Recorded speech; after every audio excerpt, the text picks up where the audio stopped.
İnsan hayatida turli imtihon bilan qarşılashishi mumkin. Ba'zilari mol dunyo, ba'zilari yuz obro'y, ba'zilari qalb bearomligi bilan imtihon bo'lishi mumkin. Jan Dopurmu bu dunyodan huzur ololmagan, qalbi huzursizlikqa duch kelgan biri edi. Umu qalbi huzur izlab turli dinlarni tadqiq qilishga boshlaydi. Ammo qalbi hech birida huzur topolmaydi. Oxirida ilahiy din bo'lgan islomni tadqiq qilishga boshlaydi. O'zi anlatib deydi-ki, Hazrati Muhammad payg'ambarning hayotini tadqiq qilishga boshladim. Vahiy kelishdan burunqi rostchilligi hammaylar tarafidan qabul qilingan ishonchli bir odam ekanligini ko'rdim. Buning hayotiga tiximi qiziqdim. Vahiydan keyingi hayotini tadqiq qildim. Bu ishlarni intayin irodalik, jasoratlik biri qila oladi deb o'yladim. Madina hayotini tadqiq qildim.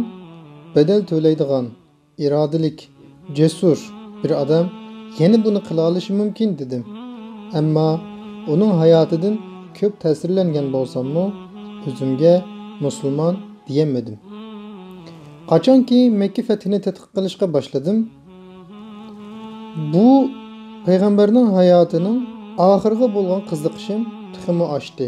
Chunki har doim uningga jonini fido qilgan, uning yo'lida o'lgan, hatto o'lgandan keyinmi yuragi sug'ur bilingan tag'isining intiqomini qandoq oldiganligiga, ona vatanidan, o'zi cho'ng bo'lgan yurtidan, shahridan qo'g'lab chiqargan insonlarga qandoq muomala qildiganligiga qiziqib oxirida hech biridan intiqom olmasdan, hech biridan qarshilik talab qilmasdan, faqat la ilaha illalloh, Allohdan boshqa iloh yo'qdir deganligi uchun butun bularni afu qilganini bilganimda titrashga boshladim.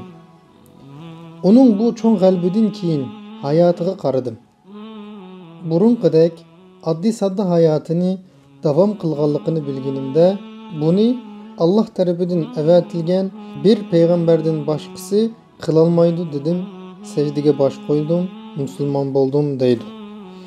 Shundoq, hurmatli qarindoshlarim, biz olamga rahmat bo'lgan payg'ambarning ummati.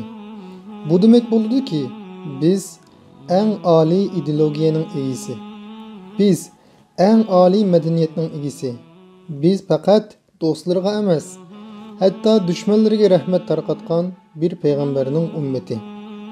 İnsanlıqqa baxt saodat ato qilgan, ularni insonga qulluq qilishdan qutqizib, bir Allohga qulluq qilishga vasila bo'lgan, madaniyatning eng yuqur pallasini insonlarga ko'rsatgan bir payg'ambarning ummati. Lekin biz haqiqatan shundoqmi? Bizchu qiyinchiliklar bilan o'qib, rahat-farog'at berilib ketgan ustozim, sizchu burun kambag'al, keyin boy bo'lib, kambag'allikni unutib qolgan boy aka, sizchu Allohni ig'ziga ilib turib, yolg'on gap qilayotgan tijoratchi aka, sizchu yoki biz bu olamga rahmat payg'ambarning ummati emasmi? Yoki bizga madaniyatning, insoniylikning eng yuqur pallasini ko'rsatgan payg'ambar ummati bo'lishga loyiq emasmi? Qimmatlik aka, jinim ukam, qon qarindishim, uning varisi bo'lgan ustozim, qimmatlik singlim, qimmatlik ocham, bizga nima bo'ldi? Nima uchun biz xurofiylikning eng ko'p bo'lgan, nodonlikning eng ko'p bo'lgan, hasadkorlikning eng ko'p bo'lgan bir ummatga aylanib qoldik? Zodi nemishqa? Buni o'ylab boqdikmi? Agar o'ylab boqmagan bo'lsak, nafas ilayotgan har bir minut va har daqiqa bizning yangidan o'ylab qilgan xatoliklarimizga tövbe qilishning fursati. Qo'ldan berib qo'yganlarimizni yangidan qo'lga keltirishning, tirishishning fursati. Chunki olamga rahmat bo'lgan payg'ambar alayhisalom shundoq deydi: "Kullu ibn Adam xatta'un va xayrul xatta'in at-tawwabun." Butun odam bolalari xatolik o'tkazadi. Ammo xatolik o'tkazganlarning eng yaxshisi qilgan ishiga pushaymon qilib tövbe qilganlaridir deydi. Shundoq qarindoshlarım. Biz mushundaq ulug', mushundaq rahmat bo'lgan bir payg'ambarning ummati. Onun varisi. Bu sebeplik biz uyqumuzni etishimiz, uyg'onishimiz, biz bu ummatga loyiq bo'lishimiz uchun bosgan har bir qadamimizni, so'zlagan har bir so'zimizni, qilgan har bir ishimizni inchiklik bilan o'ylab qilishga majburmiz.